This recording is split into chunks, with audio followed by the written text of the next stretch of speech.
Can you imagine an anime about Santa Claus who's jacked and buff as hell and also is written by the same person who has written Beastars? And also, do you know who this mangaka is related to? She's the daughter of the Bucky's mangaka. Like the person who has written the Bucky manga is the father of the person who has written Beastars. And also Sanda. Like these two, like daughter and father, they just don't miss. Like for both of them to be able to write some of the most popular series in the like manga and anime, let's just say sphere, like mad respect to them. Well, you could say like father, like daughter, but holy hell, I do not understand why isn't anyone talking about Sanda. Like it has been such a sleeper gem this season. Like, dude, I am having a blast with it.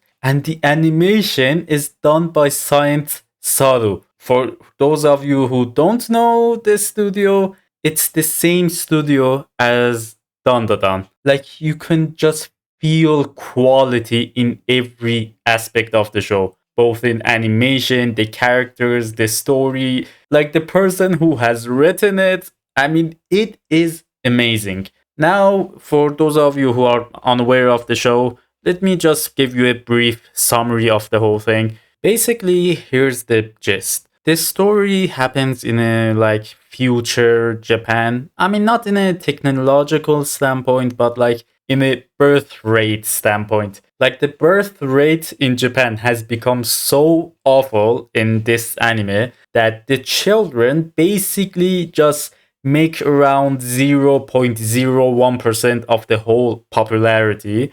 So the children are basically like national treasures, which are really cared for. And the caring for the children is so freaking high that everything that the children do are basically for the continuation of the population, you could say. So, like who they marry, or for example, how many children they're going to have, or how they study, or stuff like this, basically just to save the population of Japan. And for example, stuff that give you a sense of like dream or for example hope are really like frowned upon in this world. And some stuff like having a romantic feeling for your classmate or your friend is just like forbidden, and you literally have to marry the person that you're basically assigned it to, you could say. So you could say just childish stuff like for example fairy tales or for example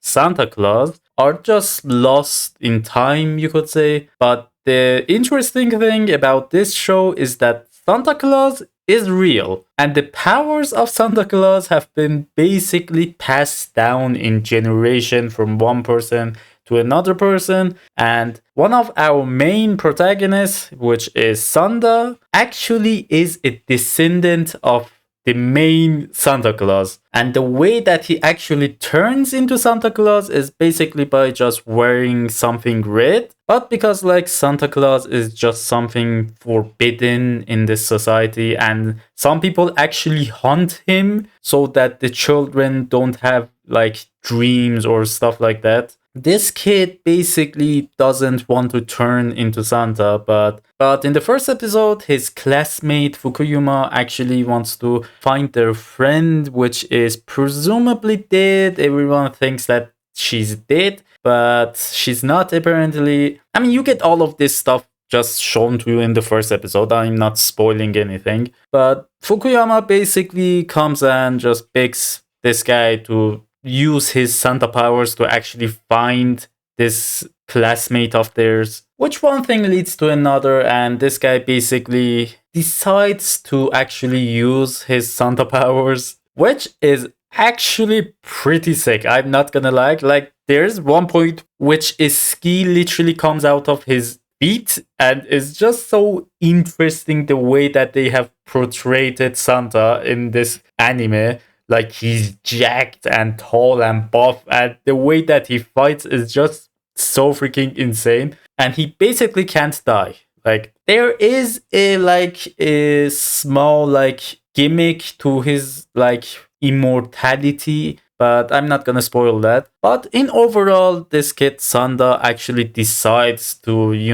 use his powers to actually, for example, give hope and dream to the kids of the Japan. It is an interesting premise, but the way that they portrayed it is just so freaking amazing. Like the animation, the characters, and the characters are really well written, I would say. Like they actually feel like they have like depth to them, not just like a one dimensional character you could see like in a lot of shows. Like even the villains are just so interesting and just, I would say, unique in the way that they have portrayed them. You might have seen some like similar type of shows to this as well in terms of the characters, but I can promise you that the way that they have shown them in this anime is actually way different than the other stuff that you have probably seen. Like, listen, it is genuinely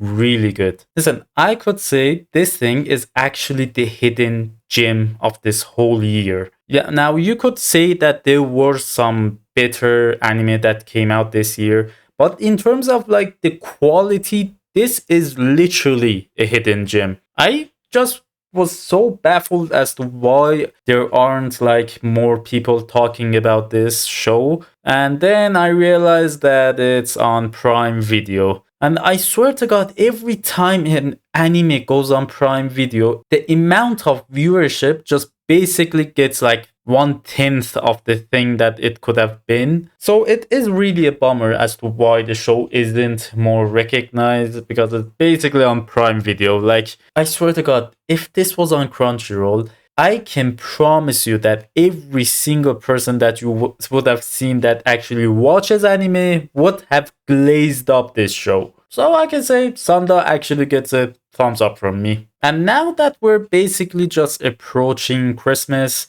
I think this is actually a really well suited show to actually watch on Christmas. Even though, yes, it's now airing, and I think by the time of recording of this video, only like 5 episodes are out. But even if you want to just watch it on Christmas, you can just wait until the entirety of the anime comes out, and on Christmas, you have a wonderful anime to just watch. Or even if you want to watch it now, like weekly, then by all means, I totally give you my stamps of approval. Like, genuinely, I think that it has the potential to become one of the best anime that has come out this year. So I'm really going to keep my eye on this one. Now, if you like the video, for example, if I give you a good recommendation, you can always like give me a thumbs up, subscribe, because I put out video every single day. So I might give you a really good recommendation in the future as well. So thank you. That's about it.